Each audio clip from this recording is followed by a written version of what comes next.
There is unequivocal evidence that habitual or regular marijuana smoking is not harmless and causes respiratory symptoms and airway inflammation. If you take biopsies from the airways of those who smoke crack, cannabis, or tobacco, compared to non-smokers, there was significantly more damage in the lungs of crack smokers, marijuana smokers, and tobacco smokers. And the levels of damage seems comparable, especially between the marijuana smokers and tobacco smokers, which is remarkable since the tobacco smokers were smoking about a pack a day, whereas the marijuana smokers were only smoking about 20 joints a week, rather than 25 cigarettes a day, and those smoking crack were just doing like a gram or two a week. So to see similar rates of damage between marijuana smokers and cigarette smokers suggests each joint is way worse than each cigarette. And indeed, we've known for 30 years that smoking 3 or 4 joints is the equivalent of smoking a pack a day of cigarettes in terms of bronchitis symptoms and acute lung damage. How is that possible? Well, maybe the way they're smoked.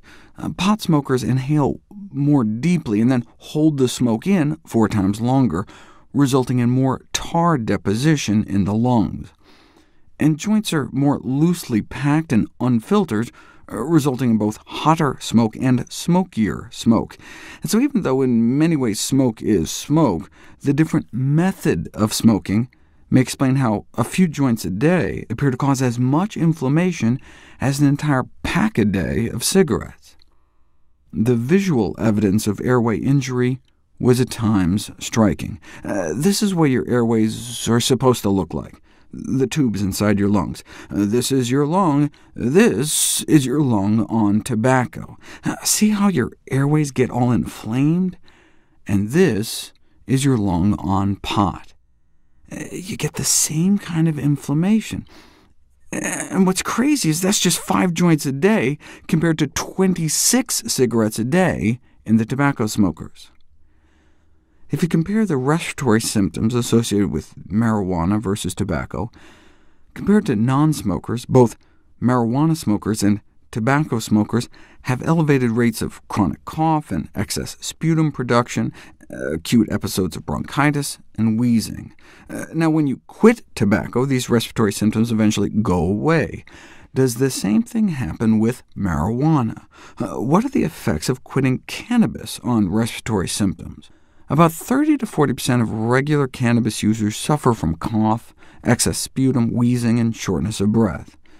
1,000 young adults were followed for years, and those who kept smoking, their respiratory symptoms got worse or remained the same, but those that quit tended to get better.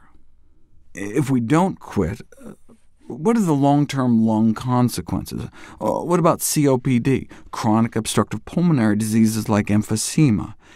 Even if smoking a single joint compromises lung function as much as up to 5 cigarettes, you're still smoking 15 times less overall, and so should end up with less long-term lung damage, right? That's indeed what's been found. Even long-term pot smokers don't appear to suffer lasting lung damage. Follow people for 20 years, an occasional joint appears to have no discernible effect on long-term lung function. Though maybe some accelerated decline in function among those smoking joints every day for decades, and so marijuana moderation is suggested. In other words, a caution against regular heavy marijuana usage is prudent, but even regular heavy use of marijuana is nothing compared with the grave pulmonary consequences of tobacco. Any toxicity of marijuana pales when compared with the greatest legalized killer in the world today. In fact, the greatest risk to our lungs from marijuana may be that it can be a gateway drug to cigarettes.